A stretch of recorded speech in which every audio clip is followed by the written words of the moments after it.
दोस्तों आज की वीडियो फिर स्नैपसीड के ऊपर होने वाली है। उससे पहले हम कहते हैं हमारे चैनल को सब्सक्राइब कर देना और पास वाली बेल आइकन इसको जरूर प्रेस कर देना ताकि हमारी लेटेस्ट नोटिफिकेशन मिलती रहे। आज की वीडियो हम फिर फ्यूचर वाली एडिटिंग करेंगे कुछ इस तरह से। चलिए वीडियो को स्टार्ट करते हैं। सबसे पहले आपको अपने फोटो को स्नैपसीड में ओपन कर देना है। स्नैपसीड में ओपन करने के बाद आपको पहले फुल वाला ऑप्शन दे रहा है, उसको आपको क्लिक कर देना है। उसके बाद यूजर नंबर पर डिटेल का ऑप्शन क्लिक कर देना है। उसको डिटेल को पूरा बना देना है। डिटेल को पूरा बनाने के बाद आगे वाले ऑप्शन में क्लिक करने के बाद इसको साफ कर दें।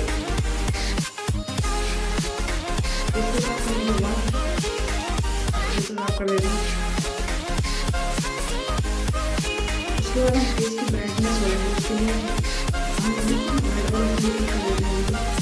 इसलिए सिलेक्टेड को उसमें चलेंगे पूरी सिलेक्टेड को। ऐसे तो उसमें आने के बाद हम इसको पूरा कर लेंगे। पूरा करने के बाद हम पूरा करेंगे अच्छे से। उसके बाद राइट वाला ऑप्शन क्लिक कर देंगे। इसके बाद हम कॉर्पोरेट मोड में चले जाएंगे। इससे दोनों आपको स्मूथ हो जाए। ये करने के बाद हम अपने फेस को सिलेक्ट कर लेंगे। नीचे ऑप्शन दे देंगे इसको हम लगा देंगे। इसके बाद पूरा में ले जाएंगे। तो इसमें के बाद हम उसके बाद सेचुरेशन हम फुल कर देंगे। सबसे पहले एम्बियंस को भी फुल कर देंगे। उसके बाद नीचे आएंगे सबसे पहले फुल कर देंगे। राइट वाला से भी ले करेंगे।